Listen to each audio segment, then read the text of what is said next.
What is up, you guys? It's Dom here from Dojo Productions, and today we're going to talk about the Nikon D700. So this is the Nikon D700. I think it is a brilliant, fantastic camera. It is like 12 years old, and today we're going to talk about why this is still a good camera, even 12 years later. So my first number one favorite thing about the Nikon D700 is the price. The price that I got this for was like 450 bucks used. And that's really good for a full frame camera, even though it is 12 years old. Most full frame cameras nowadays are going to run you like $1,300 and more. So $450 for a full frame camera, that is really, really good. Second thing that I absolutely just love about the D700 is the feel of it in my hands. It feels like a good, solid piece of equipment. If I drop it, I'm not going to be worried about it breaking and not ever working again because it's just solid, it's made of metal, and it just feels really good in the hands. The body alone weighs 2 pounds, so that is a pretty big camera in and itself.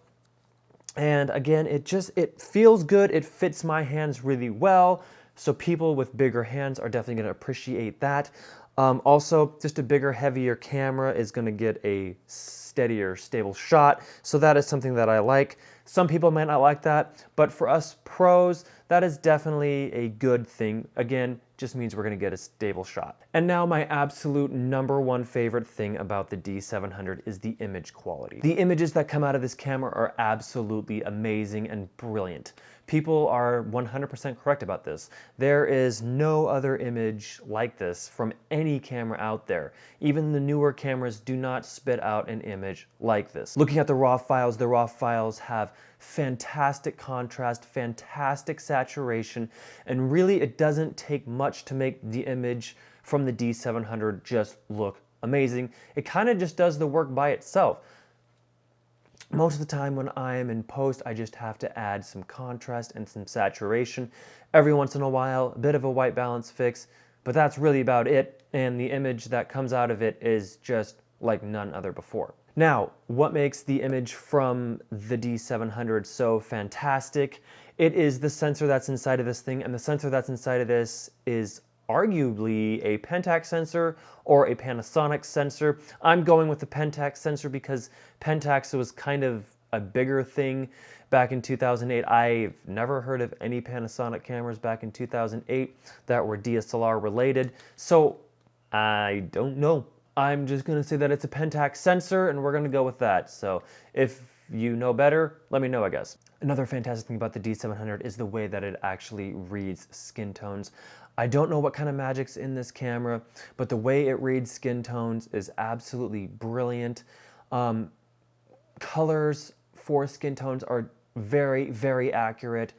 It kind of has a nice soft image to it, which is also very good on skin tones. I think the only place where skin tones get a little weird is if you go black and white, because it does seem to get very sharp almost. I don't know. So when you go into black and white, the image just seems to sharpen and crispen up, which can be a good thing for some kind of portrait stuff, but most of the time you want to work with softer skin tones with portraits. So another fantastic thing about the camera is the fact that the ease of use on this is super easy. It's basic and it's not gonna take a lot to learn. There's not a whole bunch of double feature buttons like some cameras do. There's not a whole bunch of customizable buttons or anything like that. It has everything that you need. It has a playback, it has delete, has an OK button, the D-pad, and a couple extra little buttons that you'll need for like zoom in and zoom out to check critical focus, that kind of stuff. It's really not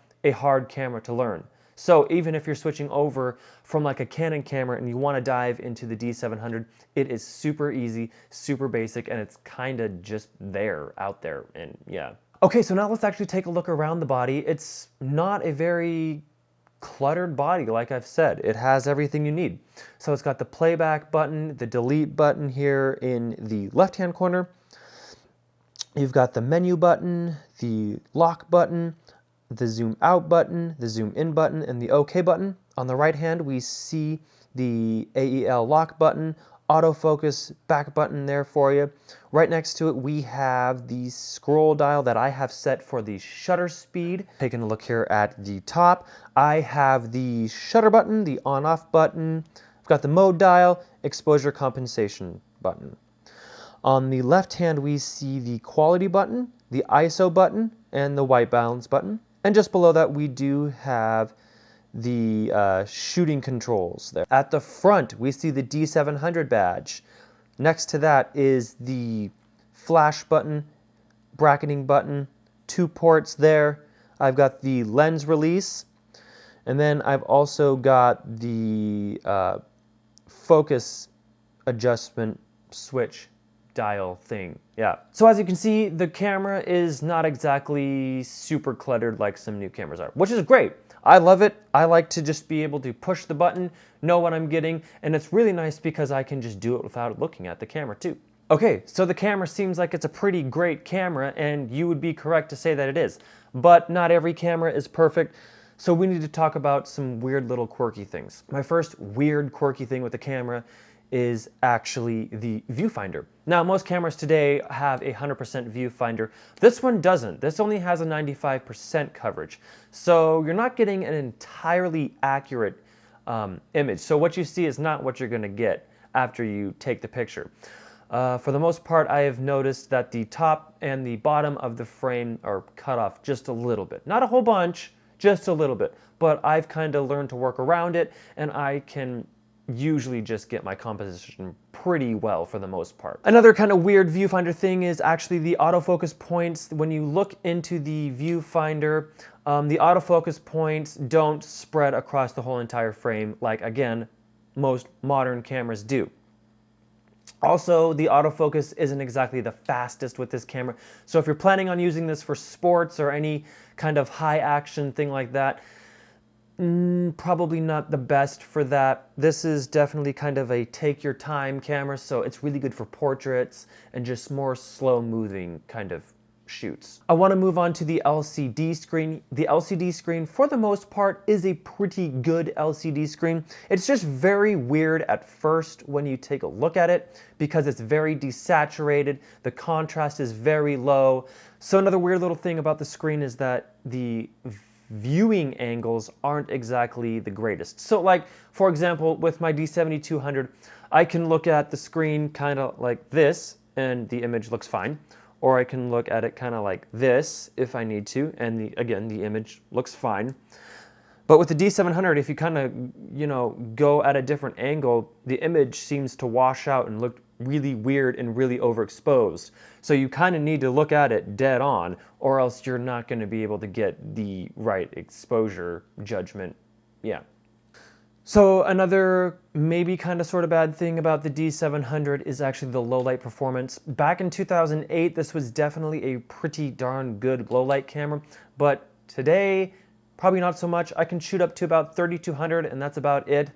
Whereas with most modern cameras, 3200 is just kind of warming up for the camera. I know I can shoot like 12,000 and above with most modern cameras and be just fine. Not so much for the D700. I would say the highest I would want to shoot is about 3200 because from there it just kind of gets too grainy for me and I just don't like the look. Another interesting little thing about the D700 is actually the fact that the viewfinder has kind of this eyelid that you can close it with. So if I'm doing, say, like night photography or something, I can close that viewfinder and it'll keep light from escaping through the viewfinder, which is really nice. So it just traps all the light in. So another interesting little thing about the D700 is that I can actually put on crop sensor lenses. This is a crop sensor lens. This is the Tamron 10-24.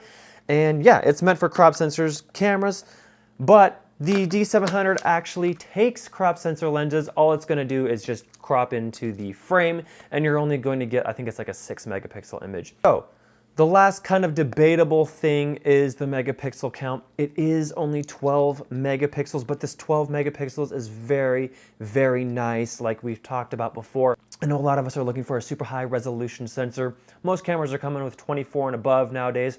This is only 12. That was kind of standard back in like 2008. So yeah.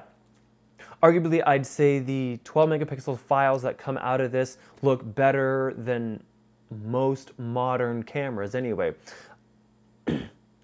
So I really don't think that the D700 is losing anything with this lower resolution. In fact, I think it gains something because the 12 megapixels are super sharp and the colors look amazing. And we've already talked about it before. So another really great thing about the D700 is actually the battery life. Battery life on this thing lasts a really long time. I can shoot a whole entire day on just one battery. That is super nice. So this camera does shoot on CF cards. Doesn't really bother me too much. I have a couple of other cameras that shoot CF cards. I personally like the CF cards. They're faster, more durable, more reliable. I super like it. I know most cameras are coming with, you know, your SD cards. Just something to think about when you're looking into this. So there guys go. Hope you guys enjoyed this video. If you did, please give it a big thumbs up. If you loved it, subscribe. If you have any questions or comments about the D700, please let me know and I'll be sure to get to those. And until next time, I'll see you guys in the next video. Bye. That damn fridge decided to like turn on halfway and it really ruined my audio. I forgot to frickin' unplug it. Damn it. No, whatever.